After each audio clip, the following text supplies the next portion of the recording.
আপনারা ফুটেজে দেখতে পাচ্ছেন ব্রাহ্মণবাড়িয়াতে একটি আহলে হাদিস মসজিদকে ভেঙে চুরমার করে দিয়েছে দুর্বৃত্তকারীরা। সেখানকার ফিকহি মতভেদের কারণে জোরে আমিন বলা, বুকে হাত বাঁধা, 8 রাকাত তারাবির সালাত আদায় করা হয় এই মসজিদগুলোতে। এই ক্ষোভ থেকে কতটা নির্দয়ভাবে একটি মসজিদকে ঘুরিয়ে দিচ্ছে, যেটা আসলে সভ্য সমাজে, সভ্য দেশে এটা কল্পনা করা যায় না। কতটা হায়না হয়ে গেছে এই মাযহাবী সংকীর্ণ মনা হুজুর এবং সেখানকার মূর্খ অনুসারীদের মধ্যে সেই বিষয়টা দেখা যাচ্ছে। আপনারা দেখতে পাচ্ছেন মসজিদের প্রত্যেকটা আসবাবপত্র ভেঙে তছনছ করে ফেলেছে এবং সেখানকার কিছু আসবাবপত্রে আগুন ধরিয়ে দিয়েছেন। মসজিদের কোনো কিছুই অবশিষ্ট রাখে না এই হায়নারা, এবং আপনারা দেখতে পাচ্ছেন যে কয়েকজনকে আহত করে ফেলেছে এই হায়নার দল। এখানে কনস্ট্রাকশনের যে মালামাল ছিল সেগুলো লুটপাট করেছেন এবং যে মেশিনারি ছিল সেগুলোকেও ভাঙচুর করেছেন। এই মসজিদের জায়গার সংকুলন হচ্ছে না বলে এই মসজিদ বহুতল ভবন নির্মাণের কাজ চলতেছিল।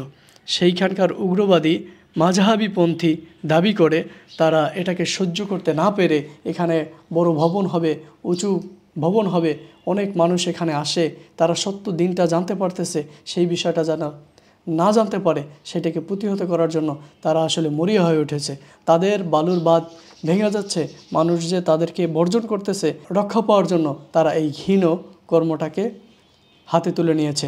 এই ঘৃণ কর্মের প্রতিবাদে সচেতন মহল সোচ্চার রয়েছেন। মুক্তার আহমেদ স্যার তিনি তার ফেসবুক পোস্টে বলেছেন, শুধুমাত্র ফিকি মতভেদের কারণে যারা ব্রাহ্মণবাড়িয়ার মসজিদ ভেঙে দিয়েছে তার আল্লাহর ঘর ভাঙার অপরাধ নিয়ে মহান আল্লাহর সামনে দাঁড়াবেন কিভাবে। তিনি আরও বলেন, আপনার যে ঈমান আপনার অন্তরকে আল্লাহর ঘর ভাঙতে ভীতি সন্ত্রস্ত করে না, সেই ঈমান আপনাকে আখিরাতে বাঁচাবে কী করে। তিনি আরও বলেন, আল্লাহর ঘর ভাঙার সিদ্ধান্ত আব্রাহারকে ধ্বংস করে দিয়েছে, আর আপনারা যারা আব্রাহা স্টাইলে এই কাজ করেছেন তাদের কি মন্দ পরিণতির ভয় নেই? ইতিহাস সাক্ষী, যেখানে আল্লাহর ঘর ভেঙে দেওয়া হয়েছে সেখানে আরও বড় পরিসরে সেই ঘর নির্মিত হয়েছে। এবারও তার ব্যতিক্রম হবে না ইনশাআল্লাহ। আসিফ আদনান তার ভেরিফাইড ফেসবুক প্রোফাইল থেকে তিনি পোস্ট করেছেন, একাধিক জায়গায় সম্ভবত আহলে হাদিস মসজিদে হামলা ও ভাঙচুর হয়েছে। এ ধরনের কাজ নিঃসন্দেহে নিন্দনীয়, তবে আমি ভাবছি অন্য কথা।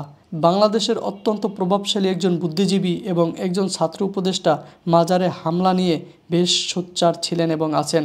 তারা কি আহলে হাদিস মসজিদের হামলা নিয়েও সোচ্চার হবেন? এই প্রশ্নটা তিনি রেখে গেছেন।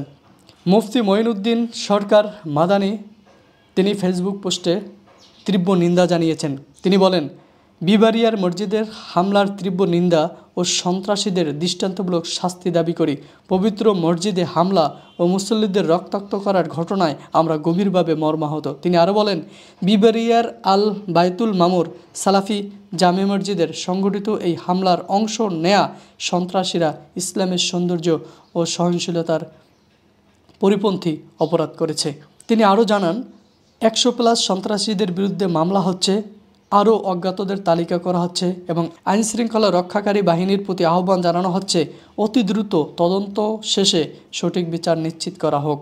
এই হামলাকারীরা সেই গোষ্ঠীর যারা শিরক বিদাতের আসরে পাহারা দেয়, অথচ কুরআন সুন্নাহভিত্তিক মসজিদে শান্তিপূর্ণ মুসল্লিদের রক্ত ঝরাতে দ্বিধা করে না। আমরা দেশ বিদেশের সকল দ্বীনী ভাইদের প্রতি আহ্বান জানাই, আইনগত প্রক্রিয়ার পাশে দাঁড়ান, ইনবক্সে প্রয়োজনীয় পরামর্শ দিন, মামলা শক্তিশালী করুন। দেশবাসী এই উগ্রতা এবং এই নির্মমতার বিরুদ্ধে রুখে দাঁড়ান, এদেরকে প্রতিহত করুন, এদের ব্যাপারে কথা বলুন। এরা দেশটাকে শান্তি বিনষ্ট করতেছেন এবং ধর্মের নামে হানাহানি এবং অরাজকতার সৃষ্টি করতেছে এনারাই। এদেরকে চিহ্নিত করে এদেরকে প্রতিহত করা এখন সময়ের দাবি।